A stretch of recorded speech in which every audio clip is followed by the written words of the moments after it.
மூன்றாம் அவன் போகர் ஆக இந்த 3 பேரையும் அவர் வளர்த்து வருகிறார்.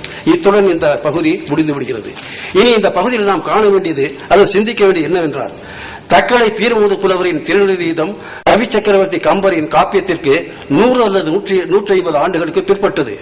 கம்பர் காட்டும் அகலிகை வரலாற்றின் மறுபதிப்பே அபுலாதுவின் வரலாறு என்று கூறலாம்.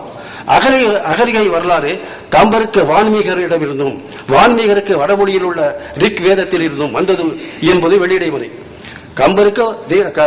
கம்பர் வான்மீகரிடமிருந்து பெறுகின்றார், வான்மீகர் ருக்வேதத்திலிருந்து பெறுகிறார். இதே நிலைதான் நாம் இங்கேயும் பார்க்கின்றோம். திரைநீதை பேசும் அபுலாதுல் வரலாறு தக்கலை பீர்முது புலவருக்கு கஞ்சுல் ஆரிஃபீன் என்ற இஸ்லாமிய தத்துவ நூலில் இருந்தும் கஞ்சுல் ஆரிஃபீன் என்னும் கஞ்சுல் ஆரிஃபீனுக்கு கிரேக்க மொழியில் உள்ள ஜபூர் வேதத்திலிருந்து வந்தது என்றும் காண கிடைக்கிறது. திருநீதை பாடிய இவர் கீழே அடிக்குறிப்பில் தருகின்றார்.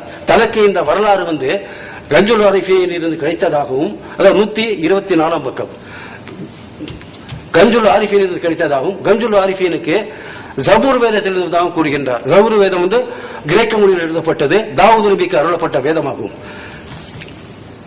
கம்பரின் காப்பியத்துள் இந்திரநகர், இது நாம் சிந்திக்க வேண்டியது என்னவென்றால், கம்பரின் காப்பியத்துள் இந்திரநகர மன்னனின் பெயர் தேவேந்திரன் என்றும், கௌதம முனிவரின் மனைவியின் பெயர் அகலிகை என்றும், சாப விமோசனம் அளிக்க வந்த தசரத ராமன் திருமாலின் அவதாரம் என்றும் தெளிவாக புலப்படுத்தப்பட்டுள்ளது. ஆனால் திருநெறி நீதத்துள் இந்திரநகர மன்னனின் பெயரும் தவசீலர் அமீரின் மனைவியின் பெயரும் சாப விமோசனம் அளிக்க வந்த ரஹீம் யார் என்பதை பற்றிய விளக்கமும் இல்லை. எழுந்திடும் மயிலை நோக்கி இறையவன் ரஹீம் உரைப்பார் என்னும் செய்யவடையை கொண்டு ஒருவேளை இவர் கடவுள் என கொண்டால் இது இஸ்லாம் சமயத்துக்கு முரணான கருத்து.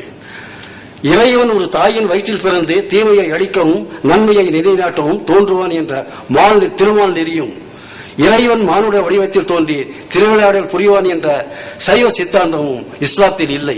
இஸ்லாம் சமயத்துக்கு இது முரணான கருத்துக்களாகும். இவ்வாறு இறைத்தன்மையரிடம் பாலுணர்வு வயப்பட்டு வெளிப்படும் தொழிலீரில் மக்கள் உற்பத்தமாவது இந்து தொன்மையரை சார்ந்தது. இஸ்லாமியத்தில் இத்தகைய தொன்மம் இல்லை. இறைத்தன்மையில் தாம் படித்த படைப்பின் மேல் பாலுணர்வு கொள்வது கிரேக்க தத்துவ இயலை சாரும். அது கிரேக்க தத்துவ இயலில் உண்டு. பிக்மாலியன் எனும் நாடகம், பெர்னாட்ஷா இயற்றிய பிக்மாலியன் எனும் நாடகம் கிரேக்க தொன்ம இயலை கொண்டதுதான். அதுல பிக்மாலியன் சிற்பி ஒரு சிற்பத்தை செதுக்குகின்றான். மிக அழகான சிற்பம். டயானா போன்ற பல இறைவர்களையும் வேண்டி அந்த சிற்பத்தை உயிர் பெற்று எழச் செய்கின்றான். அந்த சிற்பத்தின் மேல் பால் உணர்வு கொண்டு நெருங்கும் போது அவள் தந்தை என்று கூறி மறுக்கின்றாள். பிக்மாலியன் நாடகம் பெர்னாட்ஷா எழுதியது. பெர்னாட்ஷாவுடைய நாடகத்தை இதை பார்க்கலாம்.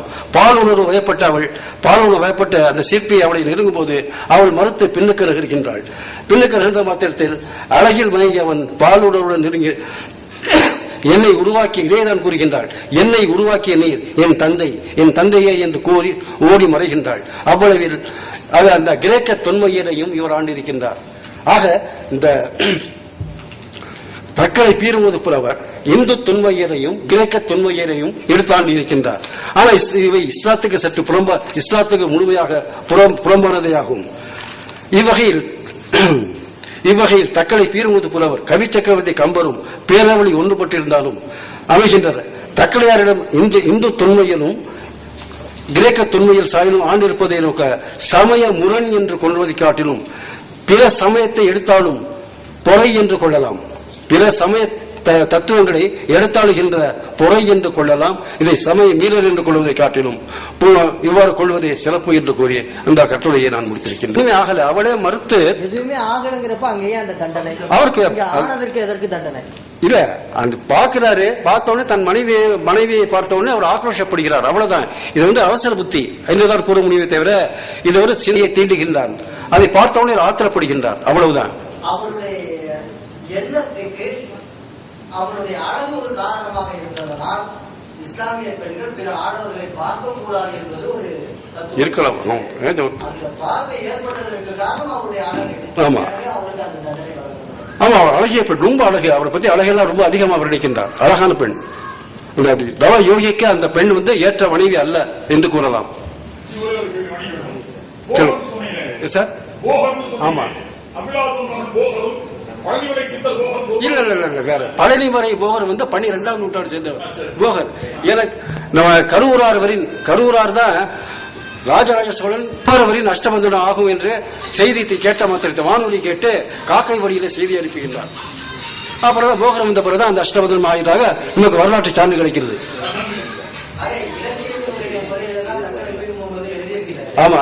இஸ்லாம் சமயத்துடைய மீறல் எதுவும் அங்க எனக்கு இல்ல இது மீறல் இல்ல, இது மீறல்னு சொல்லவும் முடியாது. எந்த இலக்கியத்தில் இப்படி செய்தியை பார்த்தோம்னா ஆமா இஸ்லாம் கருத்தை வந்து அவர்கள் மீறல். காப்பியத்தினுடைய நோக்கம் தான் அங்கே கொண்டு வரப்பட்டிருக்கிறது. ஆமா அந்த காப்பிய நோக்கம் தான் கொண்டு. ரெண்டாவது இதுக்கு வந்து மூலம் வந்து அங்கே போயிருது கிரேக்க சாத்திரத்திலேயே கஞ்சுலாரி